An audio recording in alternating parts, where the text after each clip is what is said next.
basic circuit components, which is basically the resistor, capacitor and inductor. Before discussing about this components, we have to know about the voltage, current and charges which are passing through our circuit components. As taking the design thinking approach, we are following the 5 stages. You can have a discussion related to the 5 stages and elaborately discuss about the circuit components present in our circuit elements. Okay. Let's have some few more discussion and you can individually present your presentations. Design thinking is a problem solving approach that involves 5 stages: empathize, define, ideate, prototype and testing. If engineers can use the design thinking approach to solve the problems, so they can think creatively and focus on the user's real pain points, but not just the technical details. If you are going to design the heart rate monitoring circuit, means we must consider the user's comfort, reliability, accessibility and accuracy and also safety. So we might talk to the doctors, patients and technicians about what are the problems they are facing while using the current designs. By truly understanding the pain points of the users, we can customize the design circuits with solving all the problems by designing based on the user pain points. The main goal is of define is to get the points from an empathy. After taking the idea from that, she is told that doctors, patients, we get an information. In that we use an heart rate sensor. In that we use we should choose an correct resistor, capacitor and the microcontroller, so that we can design a circuit according to an heart rate sensor.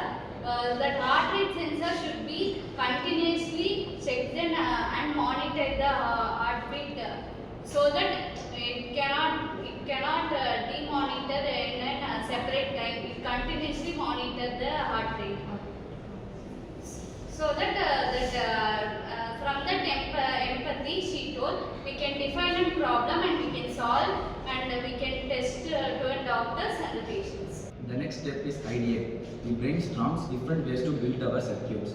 We should use analog approach or a digital one.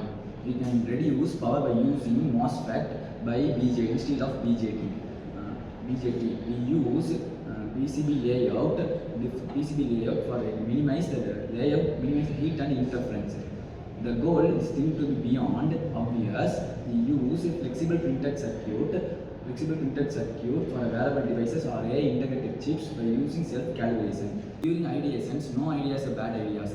The team uses simulations, sketches and concept diagrams to exploring all possibilities to reach the final design. Here we move on for the prototype stage. In prototype stage, how our model works beyond it. We are going to see about step by step. We need to plan our circuit either based on the breadboards or in the software. While we are placing our circuits or planning our circuits in the electronic breadboards, we need the basic connections. How the resistor, capacitor and the sensors are connected parallelly. How the resistor works and how capacitor works, and parallelly the sensor works. We need the basic knowledge of how it works. The prototype model is not just giving its type, but it need to work beyond over it.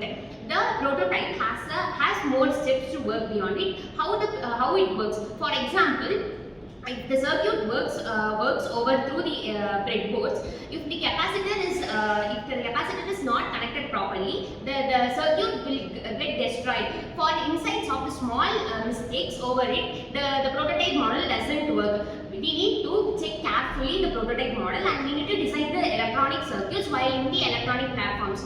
The prototype is not just building a circuit, it is just learning, and we need to learn more and more about what and all materials we are using over there. And it is not just a platform, and it is the type model. It's not working over it. It is the test, and we need to learn about more it, and it need to work through the prototype model. Testing, we measure the performance parameters like voltage stability, feedback ratio and accuracy and safety. We get the feedback from the actual user or the stakeholders. If the circuit does not perform as expected, we redefine the problem statement or revisit the earlier stages, or we use new components. The iterative cycle makes design thinking to combine the empathy, creativity, analysis, and empathy to provide the innovation, and it is user-friendly electronics. In conclusion, we are applying the design thinking to the circuit components, transform on an ordinary circuit is smart and human-centered solution.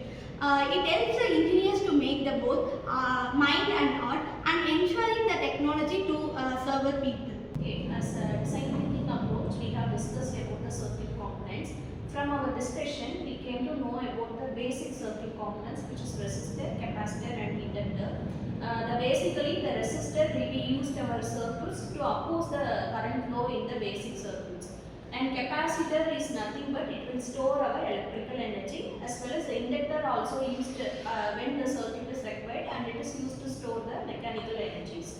And coming to next part of our circuit components, which is evaluation of transistor.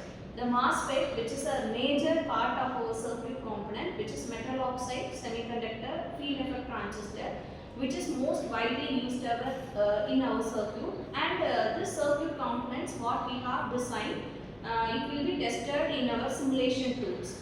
After testing in the simulation tool, we can verify the working of our circuit. At last, we can make our prototype, and we can apply in our real-time projects. Okay, thank you students for our discussion. Thank you. Thank you.